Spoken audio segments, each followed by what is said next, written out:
తెస్సలోనికైలకు రాసిన 2వ పత్రిక 1వ అధ్యాయము 6వ వచనము నుండి 8వ వచనము, ఈ 2 వచనాలు 3 వచనాలు కలిసి ఉన్నాయి.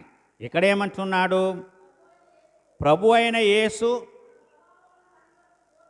తన ప్రభావమును కనపరచు దూతలతో కూడా పరలోకము నుండి అగ్ని జ్వాలలలో ప్రత్యక్షమై దేవుని ఎరుగని వారికిని మన ప్రభు అయిన యేసు సువార్తకు లోబడని వారికిని ప్రతిదండన చేయునప్పుడు మిమ్మల్ని శ్రమపరచు వారికి శ్రమయు, శ్రమ పొందుచున్న మీకు మాతో కూడా విశ్రాంతియు అనుగ్రహించుట దేవునికి న్యాయమే అంటున్నాడు. ఇక్కడ ఇప్పటి కాలంలో క్రైస్తవులమైన మనము ఎదుర్కొంటున్నటువంటి యొక్క శోధనలను, ఇబ్బందులను మనము చూస్తే